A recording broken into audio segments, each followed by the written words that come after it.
Hello everyone, Assalamu alaikum. Thank you for being here today. We're just going to take a minute or two to let students join and then we're going to go ahead and get started with the webinar.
Okay, we're going to go ahead and get started.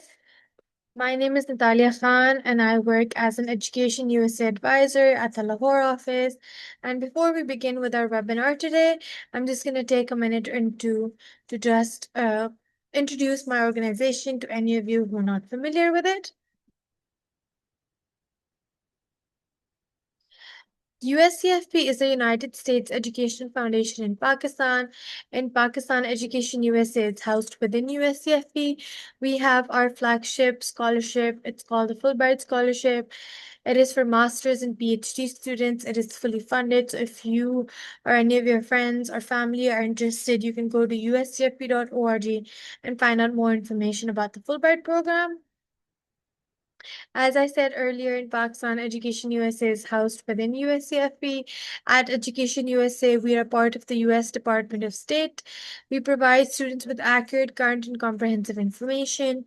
We offer students with resource guidance and advice, and we help them find their best fit university.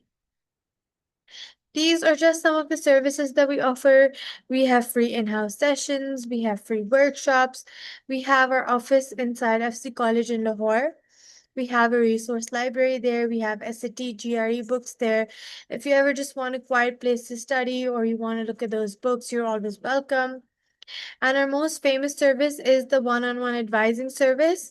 If you go to our website, Education USA Pakistan, you will be assigned an advisor, and then that advisor will work with you throughout your application process with any questions that you might have.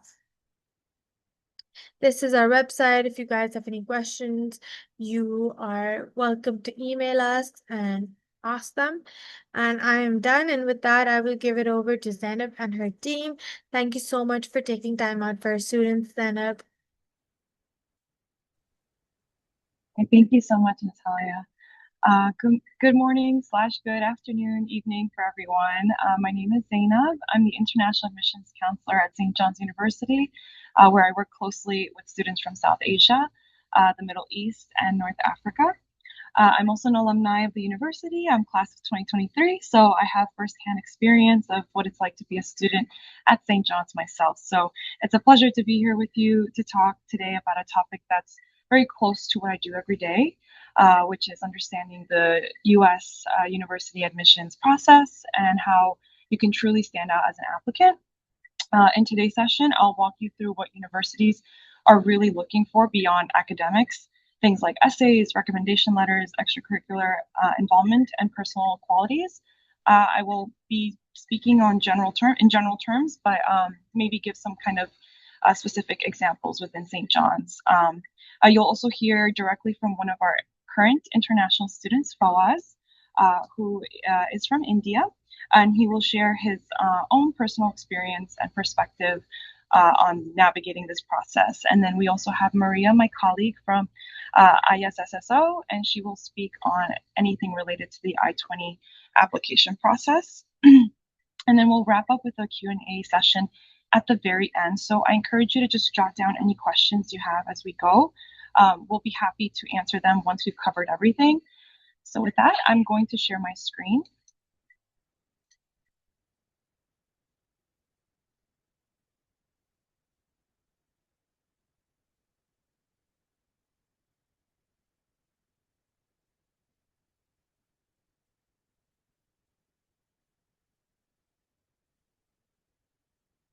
Oh, Natalia, can you confirm if you can see my screen? Yes, I can. Okay, perfect. Thank you. All right. So, understanding U.S. admissions. So, when it comes to U.S. University admissions, it's important to remember that schools are looking at more than just your grades. They are really taking a holistic approach, meaning they want to understand you as a whole, your academics, your engagement inside and outside the classroom, your character, and whether you're a good fit for their community. So there's no single formula for admission. Each university values different things. So it's really about showing who you are as a person and what makes you stand out. So some core elements universities evaluate. So in this pie chart, it shows the main elements universities typically evaluate in applications. We could see here, while academic performance often carries the most weight, other factors like essays, extracurricular involvement, recommendations, and test scores also play a key role in giving admissions teams a full picture of who the student is beyond their grades. So for academic records, admission officers look for consistent academic performance over time. And then rigor matters. So, taking challenging courses such as AP, IB, or A levels shows readiness for university level work. And note that grades are evaluated in the context of the student's school system. For standardized tests such as SAT, ACT, if required, English proficiency examinations included. Many universities are now test optional, so that's something that you can ask directly to the admission officer if we require test scores. Some universities, such as St. John's, for example, if you submit SAT, ACT, will waive the others, such as IELTS, TOEFL, Duolingo. And then if the same is the opposite. So if you submit Duolingo, IELTS, or TOEFL, will waive the SAT, ACT. For international students, like I mentioned, the English proficiency exam is required. But like I said, it might be required for some universities, and then they could waive it. So these tests help universities gauge preparedness for academic English. Extracurricular activities, it's not about quantity, it's about depth and impact. So it's important to highlight leadership, long-term commitment, and initiatives that reflect passion or community involvement in your application. Universities value how students apply their interests beyond the classroom.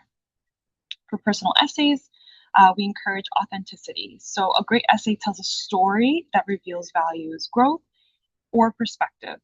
So a key reflection to keep in mind is, what do you learn from the experience in your essay? Recommendations such as provide context about students' character, learning style, and contributions to class is what we're looking for.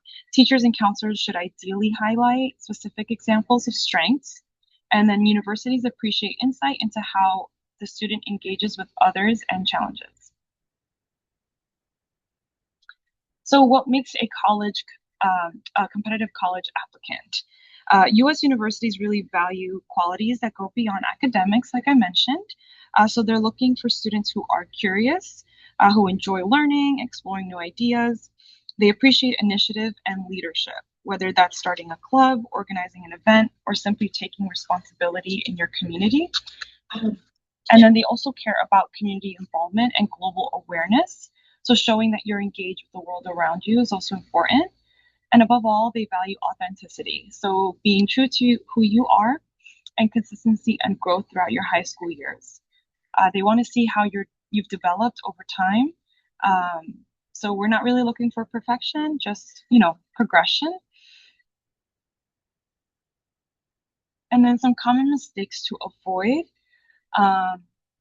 So there's a couple. So we have over polishing or exaggerating your story in your essays, ignoring directions or deadlines, not researching schools and their specific curriculum, submitting a generic essay, i.e., for example, using ChatGPT, focusing on only on rankings instead of fit, neglecting to proofread or cross-check requirements, not demonstrating interest, incomplete applications, and making future plans inconsistent. I usually like to point out the most important one out of all these is not researching schools and their specific curriculum, because every school throughout the whole world is so different and they require different things for a complete application. So it's important to know what that specific school is requiring, so that way there's no delay in receiving an admission decision. And it also shows that you're interested in the school personally and you know what you're looking for when you're approaching an admission officer. So understanding tuition costs, financial aid, and scholarships. So tuition and fees vary by institution and program. So public universities often have lower tuition than private ones, but costs can differ widely depending on the major, credit load, and student services. Living expenses add to the total cost of attendance. So international students should budget for housing, meals, health insurance, transportation, and personal expenses in addition to the tuition amount.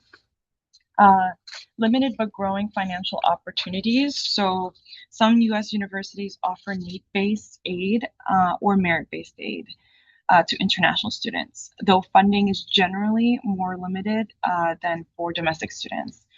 The majority of the times, though, you will have universities that do strictly just merit-based. Need-based tends to be more for US citizens. So keep that in mind. Scholarships based on academic excellence and talent. So many institutions automatically consider international applicants for academic, athletic, or artistic scholarships during the admission process. External and country-specific scholarships. So students can explore funding from government programs, international organizations such as Fulbright and Education USA, and home country scholarships that support study abroad. So I have a slide on ISSSO information, but I'm not going to go too in depth into it because we have Maria on the call. But basically, the goal is to help international students succeed academically, stay legally compliant, and feel home in the US. So this includes immigration guidance, documentation support, advising and compliance, student support services, workshops, and events. So I'm going to skip over this one just because we do have Maria who will go more in depth into all this information. And the same applies for this slide as well. So I'm sure Maria will explain that the I-20 application is issued after a student is admitted and has confirmed enrollment, usually by submitting a deposit and proof of financial support. All right, so thank you so much for listening. I also have another slide here that is for one of our international students, but Fawaz will go after Maria speaks. So I'll hand it back to Maria.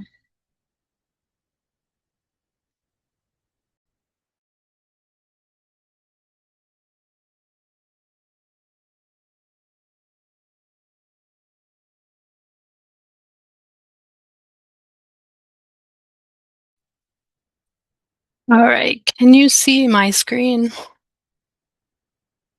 Yes. All right.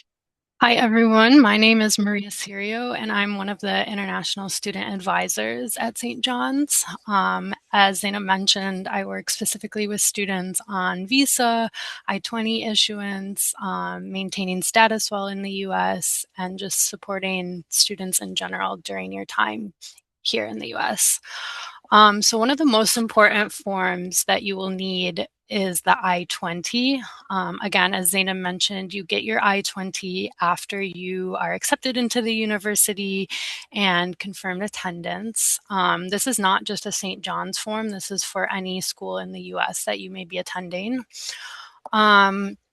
The I-20 is a government-issued document that proves that you are a bona fide student, meaning that you're accepted to the university, you'll be enrolling full-time in classes and maintaining full-time status.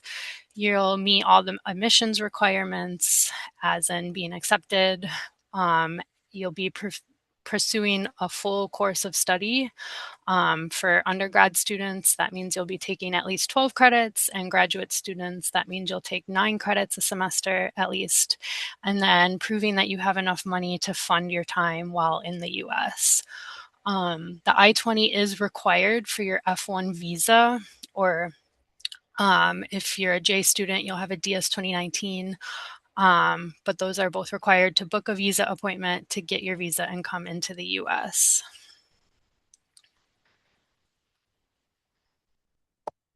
So in order for us to issue an I-20, you'll need to complete an application, an I-20 application. This is specifically a St. John's document, so depending on the school, it may be a little different. But we have you fill out an application, and then you'll submit bank statements for each sponsor you may have. You can have as many sponsors as needed to cover the amount that you need to show. And a sponsor can be a family member, a friend. It can be someone from the US. It can be someone from your home country, anyone who's willing to help fund your education. You can also submit scholarship information, so we can subtract that from the funding that you'll need to show. And each sponsor will need to submit an affidavit of support, basically just signing off on how much they're agreeing to sponsor you for. You'll also need your passport, which needs to be valid at least 6 months into the future. And then we also have an option for free room and board sponsorship, which is if you have a family member already living for St. John's, it's in the New York area.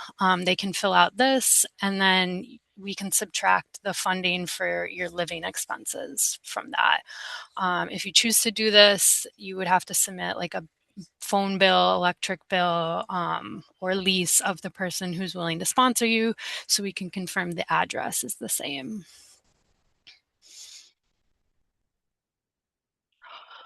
And then once you have your I-20, you're able to book an interview for your visa. To do that, you will need, again, your passport, which is valid 6 months into the future. You'll need your I-20 signed both by yourself and the DSO at your school. You'll need an admission letter from the school you're attending. You'll have to fill out a visa application, which is called the DS-160, and you do that on the embassy's website. After you get the I-20, you'll need two 2x2 photographs of yourself that fit a specific format. You'll need 2 receipts. You have to pay your visa application fee and a CVIS fee. And after you pay both of those, you'll need a receipt form to take to your visa interview.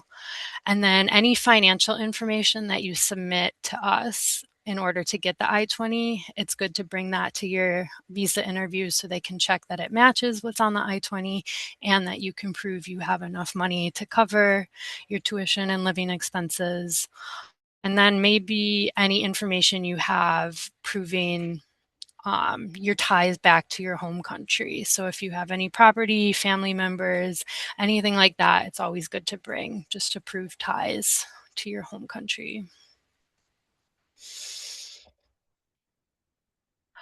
Some of the most asked questions during your visa interview will be related to why do you want to come to the US and study? Why do you want to pursue the specific program that you're doing? And why did you choose either St. John's or any university that you'll be attending? So we definitely recommend kind of going over these questions in your head, thinking of some answers ahead of time, because you'll definitely be asked why you want to come to the specific university and why you want to come to the US. So definitely just prepare answers for that and go in feeling confident with why you're choosing this path for your future.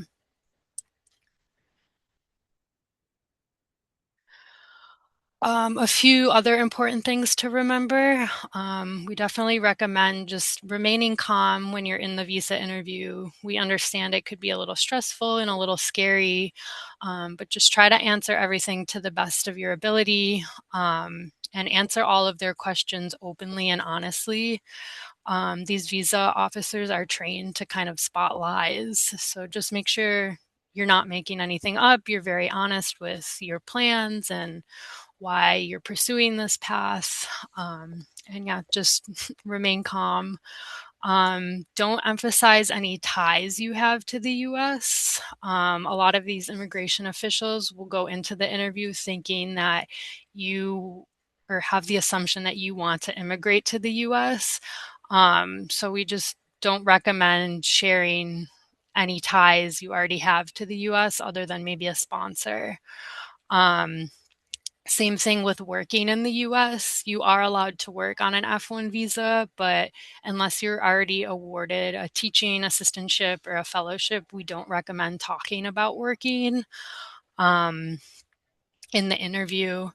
And then just practice your English. Make sure you feel comfortable with what you're saying and confident in your responses.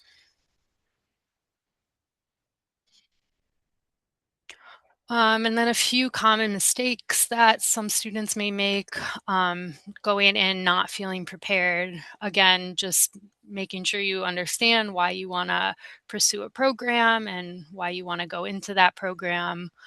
Um, Being able to present ties to your home country. If you can't think of a reason why you would want to return back after your studies, that could be a red flag. So just making sure you keep those strong ties back home. Insufficient funding. Again, you won't be able to get an I-20 if your funding is not sufficient, but making sure you have all that documentation when you go into the interview so the officer can easily see everything. And then discussing long-term employment after graduation. On an F1 visa, you are able to get employment after graduation, but not bringing that up during the interview is always good. Just showing that you do intend to come back home after your studies. Um, Sometimes visas do get denied. It is common. If you do happen to get a denial, we recommend asking for a visa denial letter so that we can better understand why your visa was denied and help advise you on the best next steps or how to reapply. And that is all for me. On the slide, we have our general email, iss@stjohns.edu. If you have any specific questions about what you need to show, how much money you need to show, you can send us an email and we'll be happy to assist you. So with that, I can pass it back to Zainab. Thank you so much, Maria. So I will allow Fawaz to speak. You'll be able to hear from him. I'm just going to share my screen again, so hopefully you can see some information about him that I have. Just give me 1 second. I think it's sharing now. Okay. Fawaz, I hope you could see my screen. Yeah, I can. Yes, okay. You can go ahead.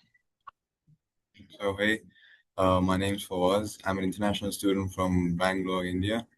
I'm a rising junior majoring in risk management and insurance with a minor in computer science. And I would say that my experience here at St. John's, it's really been fruitful, both like career-wise and like personally as well. Uh, when I, to be honest, when I first got here to the US, it was not the best start I tended to have. There was a bit of culture shock. I wasn't able to like blend in, but that's what St. John's helped me overcome. It's a very diverse community. Really, there's really something for everybody out there. Whatever you're interested in, you find your community, you find your group, people to be involved with on campus, and you just through that you find various opportunities you can use to get ahead in whatever you're interested in. Uh, for example, I like to play football or soccer. So St. John's has this thing called intramural rec football, where you can just play with your best mates and make a team and have a tournament. and through that, I almost got recruited to the UPSL, which is like the third division of American soccer. So if you put your mind to it, St. John's has good chances and like good networking opportunities for you to like get ahead and make that mark that you intend to leave.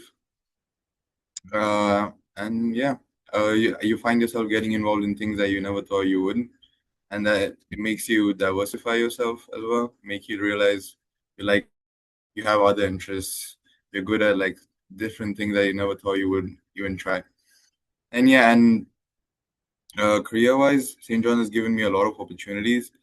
Just by going to networking events, conferences, I made connections that really helped me get my internship as well, in claims and insurance. So just my one advice would be like just put yourself out there as much as you can, and try to get things done. Yeah, you come here for a reason, and may as well make the best of the experience. Thank you.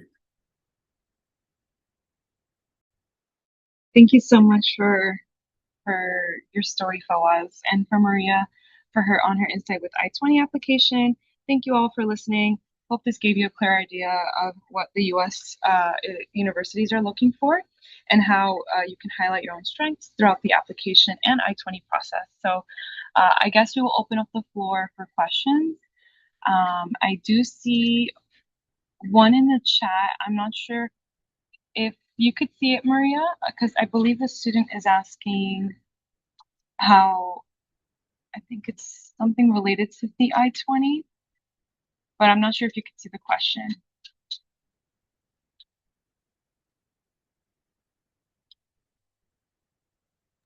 I think she's just asking if St. John's gives TRRA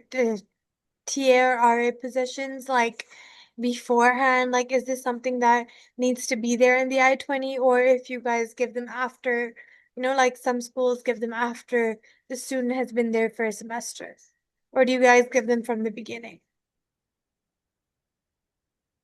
I think that depends on the department that you're in. I would definitely check with your advisor from the department. If it's awarded beforehand, we could subtract that amount from your I-20. If it's awarded in the future, we can obviously update that in the future. But yeah, I would definitely recommend checking with your department.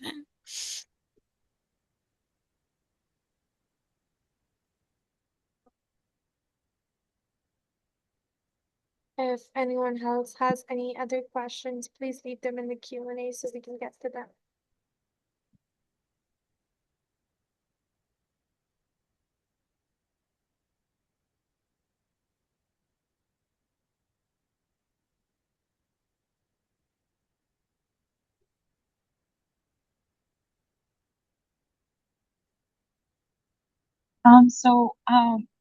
In the chat, I have left the graduate admission website link and their direct email. I personally don't work with graduate students. I only work with undergraduate students. So if you do have any graduate related questions in regards to like admissions, you can contact them and hopefully they can assist you in that regards. But I also left the link in the chat. So if you want to check out their website, you could read more information on that.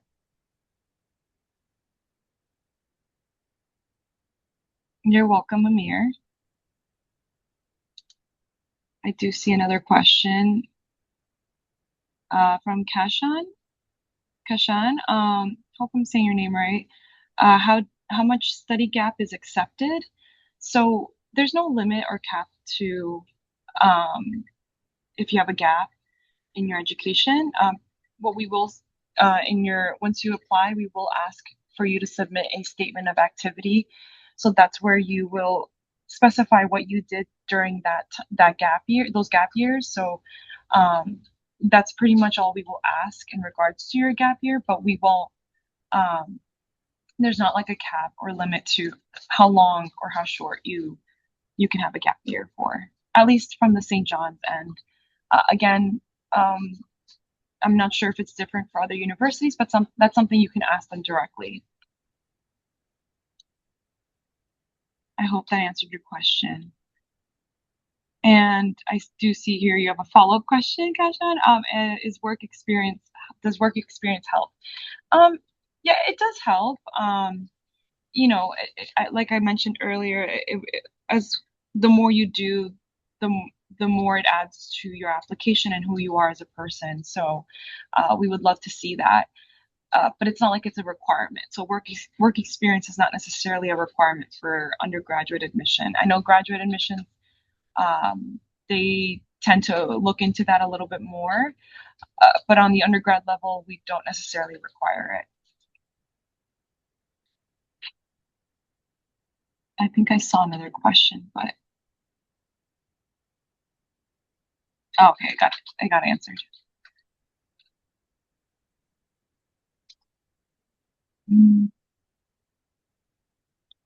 Hi, Yasir.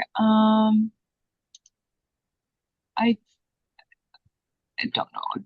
I think the question I did see a question about PhD programs. So we do offer PhD programs. I will leave the link for for our doctoral programs in the chat. I wouldn't be able to answer too much on that also because I don't work with those applications. So I'm gonna leave the link in the chat so that way you could review it.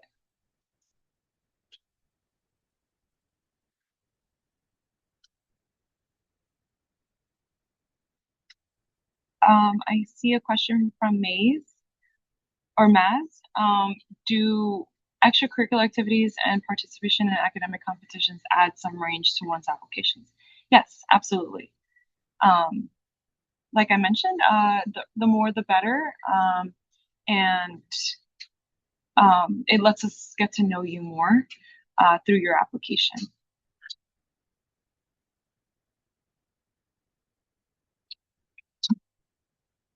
Um,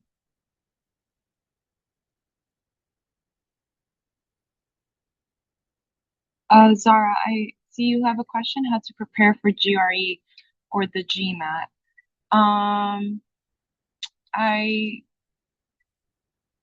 I wouldn't be able to fully answer that either because that would be more on the graduate admission level. So you could I believe I left the email in the chat. You could definitely reach out to them and ask them if they offer any type of assistance with that matter. I do believe they do waive it sometimes. It just depends. So you could definitely ask them that question.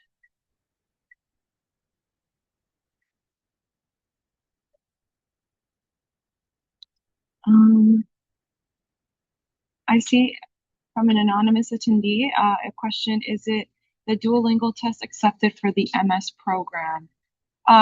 Yes, so they will take Duolingo for any of the master programs that we offer. The same applies for the graduate level, is they will require some kind of English proficiency exam. So IELTS, TOEFL, or Duolingo would work.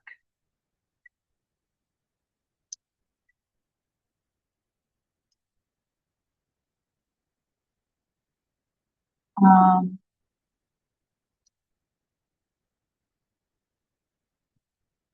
I do see a question regarding exchange programs. So yes, so we do have exchange programs.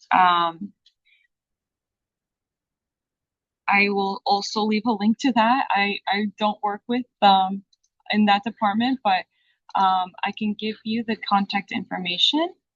I'm gonna leave it in the chat so that way everyone can see it. I think I'd have there. I will give you the email in just 1 second.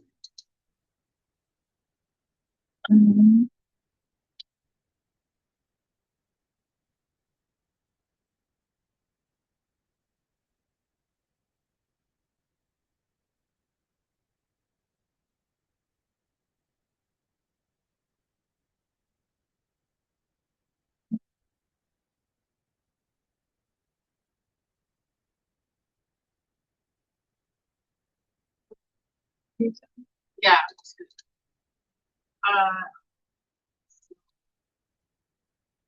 Okay. I have left the email below on who you can contact regarding our exchange programs. So any questions you have, you could direct it to this email. I will leave the person's name in the chat.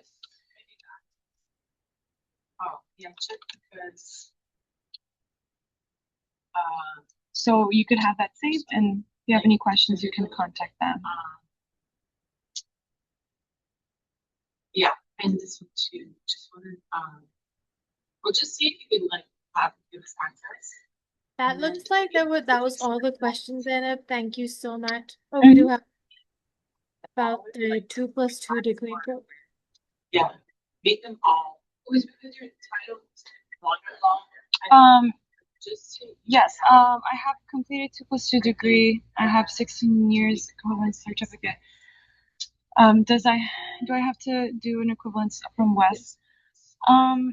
So I'll only be able to answer that question in the sense of, from my understanding, we do require I'm sorry, I can't remember what it's called, the foreign credential evaluations. If you are if you're applying to a master's program and you've attended university, if you've attended partially, like your undergrad, or partially or fully abroad, we will require some kind of foreign credential evaluation. Most universities operate under that standard. Oh, right. Again, I wouldn't really fully be able to answer your specific question though, because I just don't review applications with a master's under the master's admissions process. So what you can do for sure though is if you have any questions related to graduate programs or anything post-grad, you could definitely contact the graduate admissions department, because they review a lot of students under different cases in terms of their degrees, like who received what, how many degrees have been received, and what credential evaluations are required. So that's something you could definitely reach out to them. Yeah, let's hold on once. Just fix that part, and then you're welcome. I think I don't see any questions on. I think I see one. I'm not aware if you're familiar with the Noble Learning PBS. PVC, it's an online platform. This thing about like lunch on campus, like we're in the off campus, like where to go. Yes. So, does this count as an extracurricular activity in terms of significance? So you can for sure definitely add whatever it is that you've done during your high school years or pre or post high school years into your application. The more specific, the more details that you add, like I said, the better, truly, because again, depending on the program that you're also applying for, maybe some universities will require some kind of level of community service or in-depth specific extracurricular that you've done outside of school. So definitely add that, and it makes your application more holistic when we read it. I hope that answered your question. That looks like that was all of it. We're just gonna go ahead and wrap up our session. Thank you so much to Zainab and Maria and Fawaz for coming and helping out our students today. And thank you so much for our students for joining. And everyone have a great rest of your day. Bye-bye. Thank you so much, Natalia. Thank you so much for having us. Thank you all.